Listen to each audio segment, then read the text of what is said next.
Amigas y amigos, agradezco a Dios y a los organizadores de esta quinta cumbre iberoamericana de la familia la oportunidad de encontrarnos para discernir juntos lo que la pandemia que nos aqueja nos enseña y comprender que hay esperanza.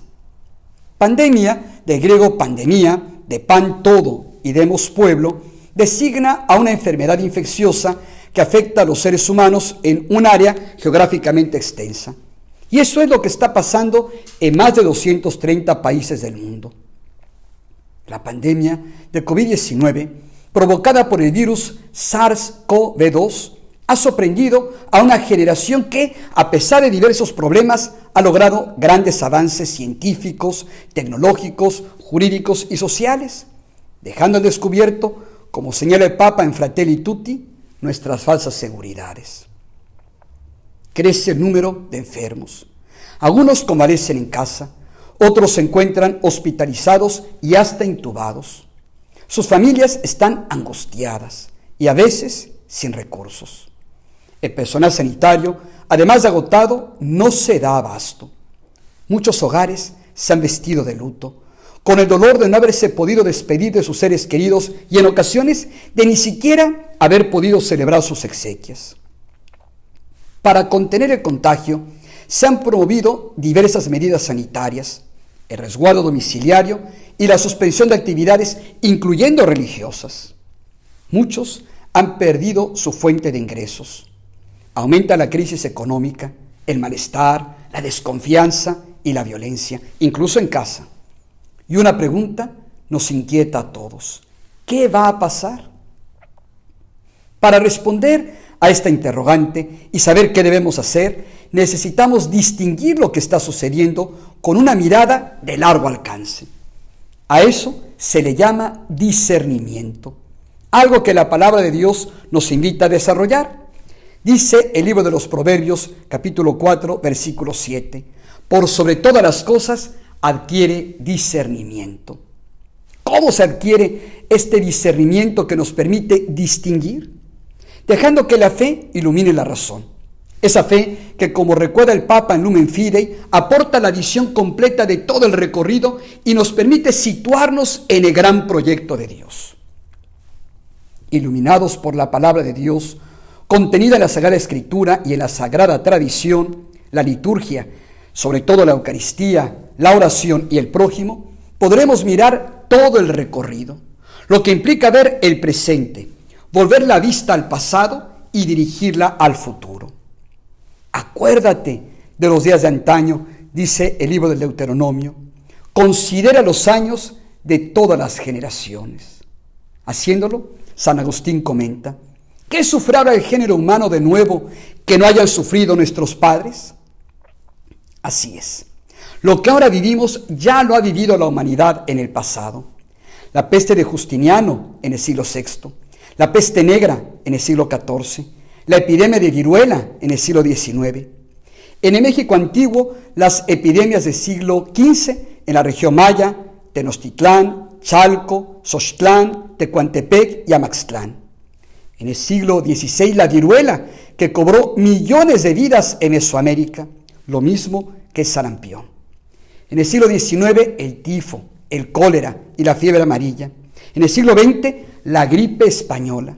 En el siglo XXI, el síndrome respiratorio agudo severo, la gripe A, el Zika y la COVID-19, que apareció en Wuhan, China, y fue declarada pandemia el 11 de marzo de 2020. Estas enfermedades infecciosas no han respetado sexo, edad ni condición social. La peste de Justiniano enfermó al emperador Justiniano, que se recuperó, pero se llevó al Papa Pelagio. La peste del siglo XVI se llevó a los papas Sixto V, Urbano VII y Gregorio XIV. La viruela cobró la vida del emperador azteca Cuauhtémoc, hermano y sucesor de Moctezuma. La epidemia del siglo XVII se llevó a Sor Juana Inés de la Cruz. La gripe española alcanzó al rey de España, Alfonso XIII, al primer ministro británico David Lloyd George, al presidente estadounidense Woodrow Wilson, al Kaiser alemán Guillermo II, que sobrevivieron. Pero se llevó al presidente electo de Brasil, Rodríguez Alves, que ya no pudo asumir su segundo mandato, y a los santos portugueses Francisco y Jacinta Martos, videntes de Fátima, que ofrecieron sus sufrimientos por la conversión de las almas.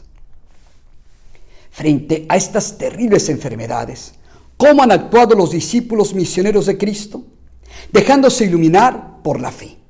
Así han comprendido que Dios, autor de cuanto existe, es bondadoso y que ha creado, como señala el Génesis, un mundo ordenado y bueno al que cuida amorosamente. Sin embargo, los seres humanos desconfiamos de Él y pecamos, con lo que abrimos las puertas del mundo al mal y la muerte, como señalan el libro de la Sabiduría y la carta a los Romanos. Dios, como explica Santo Tomás de Aquino en su Suma Teológica, no es ni directa ni indirectamente la causa del mal. Solo lo permite. Pero por ser soberanamente bueno, comenta San Agustín, no permitiría jamás que en sus obras existiera algún mal si él no fuera suficientemente poderoso y bueno para hacer surgir un bien del mismo mal. Del mayor mal moral, el rechazo y la muerte de su Hijo, Dios ha sacado el bien de liberarnos del pecado, compartirnos espíritu y hacernos hijos suyos, partícipes de su vida plena y eterna, como dice Jesús en el capítulo 3 del Evangelio según San Juan. Por eso San León Magno afirma: la gracia de Cristo nos ha dado bienes mejores de los que nos quitó la envidia del demonio. Él nos ha dado ejemplo de cómo actuar incluso frente al mal. En esto hemos conocido el amor, dice San Juan en su primera carta, en que Cristo entregó su vida por nosotros. Por eso también nosotros debemos dar la vida por nuestros hermanos. Así lo comprendió San Cipriano.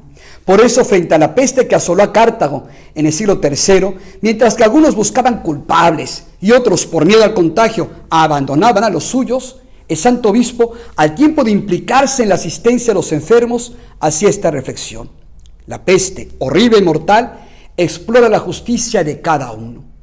O se muestra misericordia al enfermo y al difunto, o aumentan los delitos de codicia y rapiña. Eso fue lo que también entendió en Roma Santa Fabiola, de quien San Jerónimo, al tiempo de reconocer su amor por las Escrituras, da testimonio que ante la epidemia de lepra, además de ser la primera en construir un hospital en su propia casa, atendía personalmente a los pacientes. Dice San Jerónimo: ha cargado enfermos de lepra, ha lavado el pus de las llagas que otros ni siquiera podían contemplar. Inspirada en el ejemplo y la enseñanza de Jesús, la Iglesia fue desarrollando un sistema de asistencia organizada y continua a los enfermos a través de órdenes religiosas, órdenes terceras y cofradías, destacándose los monasterios benedictinos, donde, al conservar y profundizar el saber clásico, los monjes adquirieron conocimientos médicos. Entre los hospitales que la Iglesia fue creando, destaca el fundado en el siglo VII por el obispo San Landerico, Casa de Dios de París, que todavía existe, De las laicas que lo atendían, nacieron en el siglo XIII las Hermanas Hospitalarias de San Agustín, la orden más antigua de religiosas enfermeras. En el siglo XI surge, entre otras iniciativas laicales, la soberana Orden Militar y Hospitalaria de San Juan de Jerusalén, de Rodas y de Malta, que en el Hospital de Peregrinos de Jerusalén ofrecía tratamientos, higiene, alimentación y protección a los enfermos. Durante la peste negra del siglo XIV, Santa Catalina de Siena y el laico San Roque asistieron a los infectados y sepultaron a los difuntos. Y aunque San Roque se contagió una vez recuperado, continuó esa labor.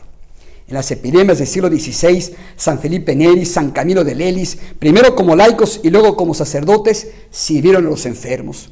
Incluso San Camilo fundó a los hermanos ministros de los enfermos y mártires de la caridad y es considerado precursor de la Cruz Roja. El seminarista San Luis Gonzaga murió contagiado al cuidar a los infectados. San Juan de Dios fundó una orden hospitalaria y desarrolló métodos de atención pioneros en su época. Frente a la peste en Milán, el cardenal San Carlos Borromeo, además de atender a los enfermos y de pedir a los sacerdotes que lo hicieran, para no transmitir la enfermedad, mantenía sana distancia. Se cambiaba frecuentemente de ropa y la lavaba en agua hirviendo. Purificaba lo que tocaba con una esponja empapada en vinagre y guardaba en frascos llenos de vinagre la limosna que repartía. Propuso la cuarentena que el tribunal de la ciudad decretó. Y para que el pueblo permaneciera en sus domicilios, dispuso que en los cruces de la ciudad se colocaran crucifijos y altares en los que se celebraran misas y los fieles participaran desde sus ventanas. Así fue incluso en Navidad. En la peste del siglo XVII, San Vicente de Paúl y Santa Luisa de Marillac organizaron ayudas a través de las obras que fundaron, la Congregación de la Misión y las Hijas de la Caridad. Cabe recordar que hasta el siglo XIX la gente accedía a las atenciones médicas según su capacidad para pagarlas o acudía a las que ofrecían de forma caritativa y gratuita la Iglesia y otras obras de beneficencia, que eran las únicas medidas de protección general.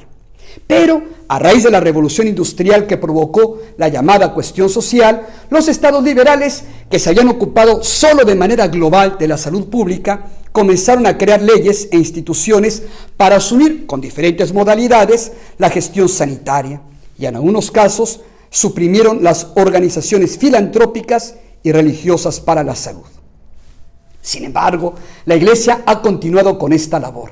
Así, en la epidemia de cólera, Santa María Soledad Torres Acosta y las Siervas de María, ministras de los enfermos, atendieron a los infectados y en el siglo XX, entre otras, Sodocité Andrés, sierva de María, murió asistiendo a soldados contagiados de la gripe española.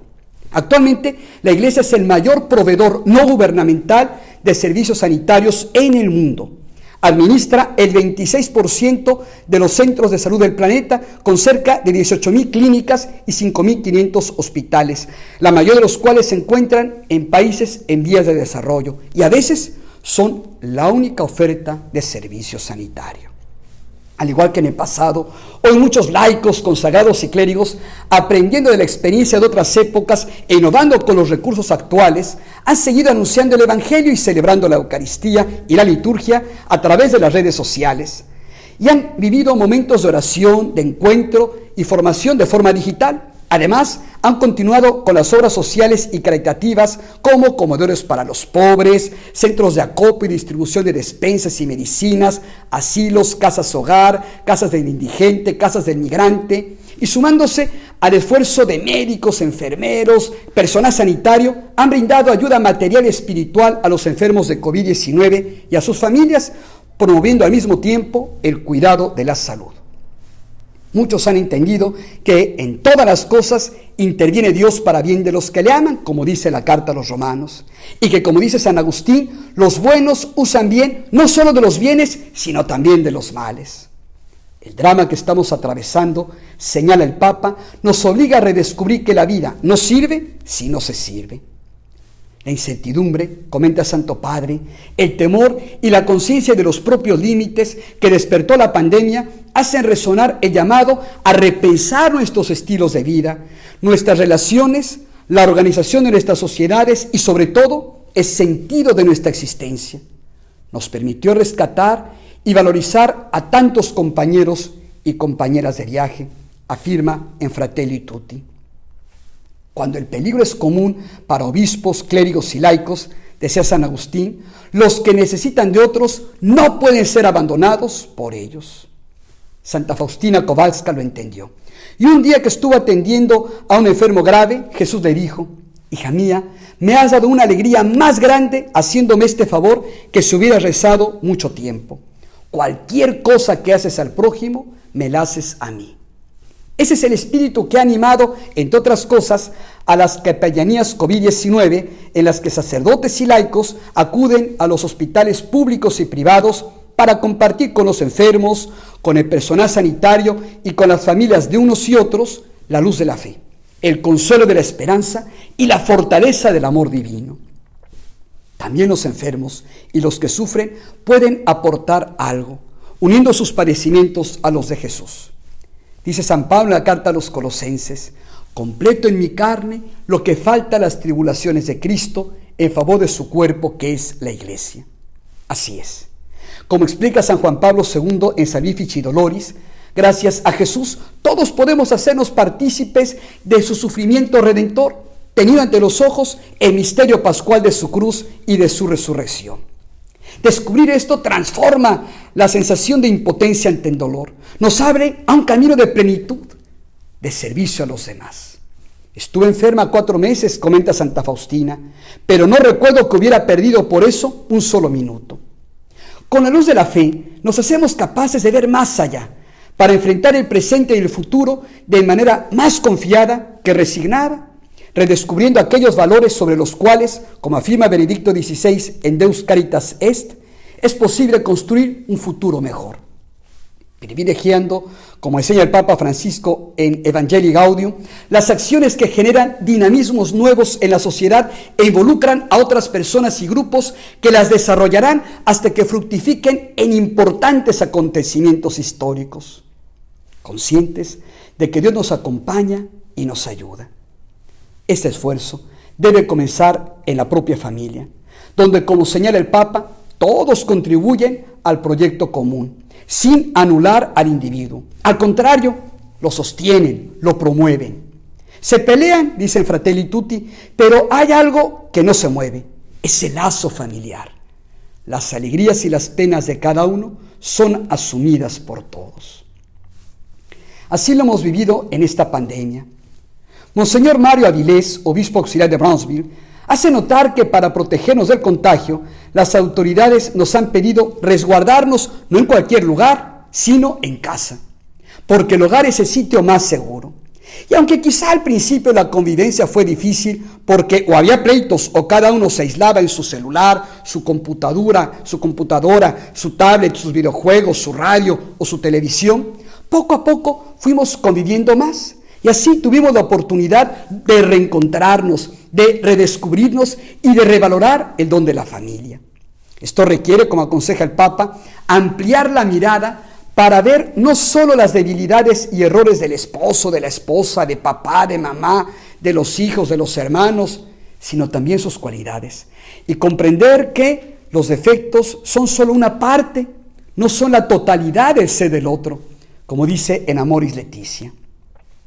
Aprendiendo del pasado y mirando con esperanza el futuro, hay que poner de nuestra parte para, como propone el Santo Padre en Amoris Laetitia, crecer en el diálogo, dedicarnos tiempo de calidad, dar importancia real al otro, desarrollar la amplitud mental y la flexibilidad, tener gestos de preocupación por el otro y demostraciones de afecto, y reconocer que el bien de la familia es decisivo para el futuro del mundo y de la Iglesia. Quizá no falte el que diga que esto es muy difícil, que antes las cosas eran más fáciles, más sencillas, pero que ahora ya no se puede. Frente a estas objeciones convendría recordar lo que decía San Agustín: piensas que los tiempos pasados fueron buenos porque no son los tuyos. ¿Cuándo le fue bien al género humano? ¿Cuándo no experimentó el temor, el dolor? ¿Cuándo gozó de la felicidad asegurada? ¿Quiere hacer en esta vida, sea como sea, para llegar a la vida y a los días buenos? Lo dice Salmo 34, continúa diciendo San Agustín: apártate del mal y haz el bien. Haz lo que se te manda y recibirás lo que se te promete. Si lo consideras fatigoso y te sientes agobiado por el peso, recuerda el resplandor de la recompensa. Quien tiene esperanza, dice Benedicto XVI en Espe Salvi, vive de otra manera. Mirando más allá de lo inmediato, hacia la meta eterna, trabajemos en la viña de Dios, que es nuestra familia, nuestros ambientes y nuestra sociedad, dando lo mejor de nosotros, teniendo presentes aquellas esperanzadoras palabras que el Señor dirigió en el siglo XIV a Santa Juliana de Norwich, que vivió la guerra de los 100 años entre Francia e Inglaterra, el cisma de Occidente y la peste negra. Todo acabará bien. Sea lo que sea, todo acabará bien. A trabajar. Todos podemos hacer algo, y si hacemos equipo, lo haremos mejor. A caminar juntos, encontrándonos con Dios y con nosotros mismos, para encontrarnos con los demás, fiados en la promesa del Señor. Yo estoy con ustedes todos los días hasta el fin del mundo. Muchas gracias, y que el Señor, por intercesión de nuestra Madre Santísima de Guadalupe, les bendiga a todos.